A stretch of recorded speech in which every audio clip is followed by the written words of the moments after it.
Assalamualaikum dan salam sejahtera. Bersama saya Cikgu Siti. Untuk hari ini, Cikgu akan mengajar tajuk faktor dan gandaan. Okay, sekarang kita pergi kepada faktor dahulu. Okay, apakah yang dikatakan sebagai faktor? Okay, faktor bagi suatu nombor adalah nombor yang boleh membahagi nombor itu dengan tepat. Okay, apa yang dikatakan sebagai boleh dibahagi dengan tepat? Okay, kita tengok contoh. Adakah 4 faktor bagi 20? Okay, macam mana kita nak tentukan? Caranya kita cuba bahagikan. 20 bahagi dengan 4, hasilnya adalah 5. Kita boleh bahagi dengan tepat. Maka 4 adalah faktor bagi 20. Okey, tengok contoh seterusnya. Adakah 6 faktor bagi 20? Kita cuba bahagikan 20 bahagi 6, kita dapat hasilnya 3.333 dalam perpuluhan. Okay, kalau kita dapat dalam perpuluhan, maksudnya tidak boleh dibahagi dengan tepat. Maka 6 bukan faktor bagi 20. Okey, sekarang cikgu nak ajar macam mana kita nak cari faktor bagi suatu nombor. Diberi contoh dekat sini, faktor bagi 12. Okay, macam mana kita nak cari faktor bagi 12 ni sebenarnya? Okay, caranya, kita cari pasangan-pasangan hasil darab dua nombor. Baik, kita mulakan dengan 1 darab 12. Kenapa kita mulakan dengan 1? Sebab 1 adalah faktor bagi semua nombor. 1 dan dirinya sendiri. Okay? Kat sini, cikgu mula dengan 1 darab 12, hasilnya 12. Okay, next, apa lagi hasil darab 2 nombor yang kita boleh dapatkan 12? Okay, kita pergi kepada 2. 2 darab 6 dapat 12. Dan seterusnya 3 darab 4 dapat 12. Okay, jadi nombor-nombor di sini 1, 2, 3, 4, 6, 12 ini adalah faktor bagi 12. Okay, kemudian kita nak senaraikan ikut urutan daripada nombor kecil kepada nombor yang paling besar. Jadi ini adalah faktor bagi 12. Okay, contoh kedua, faktor bagi 18. Okay, apakah hasil darab dua nombor yang menghasilkan 18? Okay, 1 darab 18, 2 darab 9, 3 darab 6. Okey, jadi nombor-nombor ini adalah faktor bagi 18. Okey, semua dah faham apa dia faktor? Okey, sekarang cikgu nak teruskan kepada faktor sepunya. Okey, apakah yang dikatakan sebagai faktor sepunya? Okey, faktor sepunya maksudnya faktor bagi dua nombor yang sama. Okey, bagaimana kita nak dapatkan faktor sepunya bagi 12 dan 18? Okay, caranya kita senaraikan faktor 12. 1, 2, 3, 4, 6, 12. Kemudian kita senaraikan faktor 18. 1, 2, 3, 6, 9, 18. Kemudian kita tentukan apakah faktor yang sama antara kedua-dua senarai tadi. Okay, jadi yang sama di sini yang cikgu bulatkan ni iaitu 1, 2, 3 dan 6. Jadi keempat-empat nombor ini adalah faktor sepunya 12 dan 18. Okey, sepunya maksudnya yang kedua-duanya ada nombor yang sama. Okey. Kita pergi satu lagi. Faktor sepunya terbesar. Okey, masih faktor sepunya tapi yang paling besar. Okey, kita ada dua kaedah kat sini. Pertama, kaedah senarai. Okey. Kaedah senarai sama macam kita nak dapatkan faktor sepunya tadi. Okey, cuma akhir sekali kita tentukan yang mana yang paling besar. Jadi tadi kita dah dapat dah faktor sepunya 1, 2, 3 dan 6. Jadi yang paling besar adalah 6. Okay, jadi faktor sepunya terbesar ataupun nama pendeknya FSTB adalah 6. Okey, boleh semua? Kita teruskan kaedah kedua iaitu kaedah pembahagian berulang. Okey, untuk kaedah pembahagian berulang, caranya kita tuliskan dua nombor tadi, 12 dan 18. Kemudian kita bahagikan secara bertingkat. Ya? Itu yang dinamakan sebagai berulang. Ya? Saya tunjuk kat sini. 12, 18. Kita buatkan dia punya sampan ataupun bot. Okay? Kita nak bahagikan dengan nombor-nombor perdana. Yang paling kecil adalah 2. Jadi 12 bahagi 2 hasilnya 6. Kita tulis bawah 12. 18 bahagi 2 hasilnya 9. Kita tulis 9 bawah 18. 6 dan 9 kita masih lagi boleh bahagi. Ni kita kena bahagi secara berulang. Lepas kita bahagi peringkat pertama, kita bahagi lagi untuk peringkat kedua. Okay, untuk 6 dan 9, bolehkah kita bahagi dengan 2? 6 boleh bahagi 2. Tapi 9 pula tak boleh kan? Jadi kita pergi kepada 3. Kita cuba bahagi dengan 3. 6 bahagi 3 hasilnya 2 dan 9 bahagi 3 hasilnya 3. Jadi bila di bawah ni, kita dah dapat nombor perdana. Maksudnya kita tak boleh nak bahagikan dengan mana-mana nombor lagi. Jadi kita hentikan pembahagian. Okay?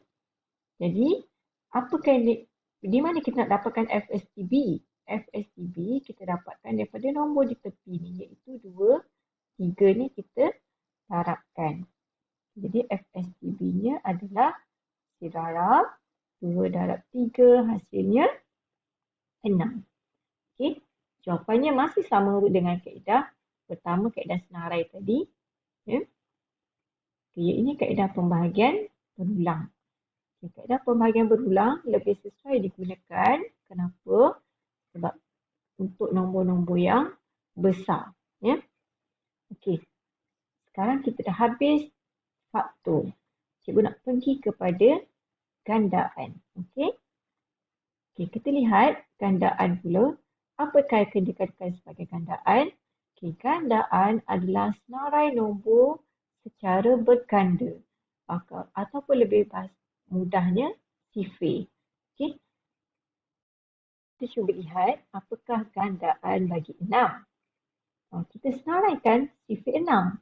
6, 12, 18, 24, 30 dan seterusnya. Kalau kita nak senaraikan, senarainya terlalu panjang. Jadi kalau kita nak hentikan penyenaraian, kita letak tanda koma, kemudian letakkan 3 dot. Okay, next. Gandaan bagi 8. Kita tuliskan sifir 8 iaitu 8, 16, 24, 32, 40. Okay. Sama macam tadi, bila kita nak hentikan penyenaraian, kita letak koma, letakkan 3 dot. Okay, sekarang cikgu, kamu boleh bezakan tak faktor dan gandaan?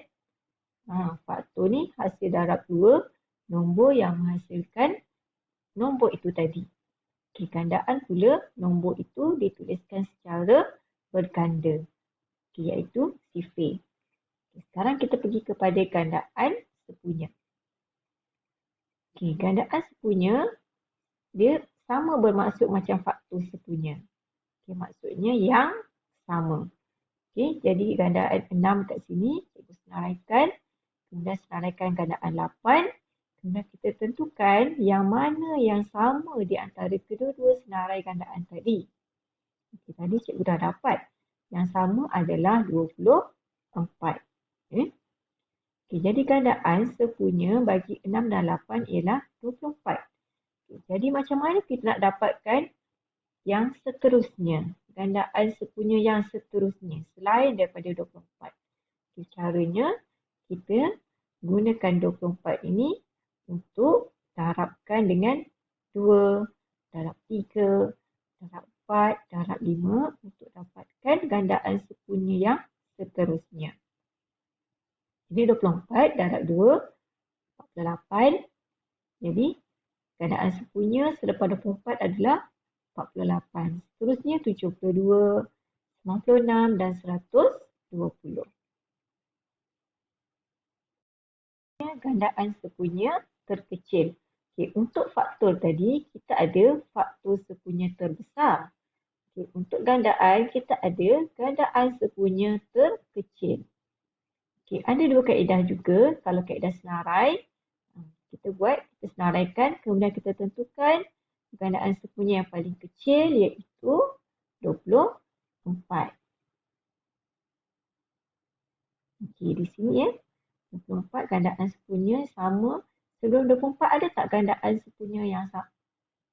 Tak ada. Jadi maksudnya 24 ni yang paling kecil. Maka gandaan sepunya terkecil atau nama ringkasnya GSTK adalah 24. Okey, untuk kaedah kedua pembahagian berulang. Yang ini tolong perhatikan betul-betul ya. Sebab kaedah pembahagian berulang untuk GSTK berbeza untuk daripada pembahagian berulang FSTB. Okey, di mana bezanya? Okey, cuba perhatikan. Untuk kaedah pembahagian berulang untuk GSTK, kita kena bahagikan sehingga kita dapat bahaginya satu-satu. Untuk FSTB, bila dah tak boleh bahagi, kita kena berhenti pembahagian. Okey, untuk GSTK, kita kena bahagi hingga dapat satu-satu. Okey, sama juga kita bahagikan dengan nombor perdana yang paling kecil, cikgu mulakan dengan 2. Jadi sini 6 bahagi 2 dapat hasilnya 3. 8 bahagi 2 hasilnya 4. Okey, cikgu teruskan. 6 bahagi dengan, sepatutnya kat sini cikgu tulis 3 6 bahagi 3 hasilnya 1. 4 bahagi 3 dapat hasilnya 4. Okey, cikgu tuliskan kat sini 4 bahagi 2 hasilnya 1 kita turunkan terus. 4 bahagi 2 hasilnya 2. Okay, kemudian kita bahagi lagi dengan 2. 1 turunkan, 2 bahagi 2 hasilnya 1. Okey, boleh semua? Okay. Kemudian sama juga kita ambil nombor yang di tepi ni sebagai hasil darab. Kita akan dapat jawapannya 24. Satu lagi contoh, kita gunakan nombor lain. Yang ini ada 3 nombor iaitu 6, 15, 18. Okay, kita nak mencari GSTK bagi 6, 15 dan 18. Okay, kita akan buat dia punya sampan tadi. Kita bahagikan nombor dengan nombor perdana yang paling kecil. Jadi di sini cikgu pilih 3. Jadi 6 bahagi 3 hasilnya 2. 15 bahagi 3 hasilnya 5. 18 bahagi 3 hasilnya 6. Okay, sekarang cikgu teruskan pembahagian sehingga dapat bahaginya 1, 1. Okey. 2, 5, 6. Cikgu teruskan, cikgu bahagi dengan 2. 2 bahagi 2, 1. 5 bahagi 2. Kalau kita tak boleh bahagi dengan tepat, kita turunkan saja nombor itu. Okay, 6 bahagi 2, 3. Cikgu teruskan lagi sebab sini masih ada nombor 3 dan 5. Cikgu bagi dengan 3. 5 bahagi 3, tak boleh bahagi. Jadi cikgu teruskan. Tuliskan 5. 3 bahagi 3 hasilnya 1. Okay, sekarang lihat kat sini, ada tinggal satu je lagi nombor yang selain 1 iaitu 5. Jadi cikgu bahagikan pula dengan 5. 1 kita turunkan, 5 bahagi 5 1. 1 kita tulis semula sebagai 1.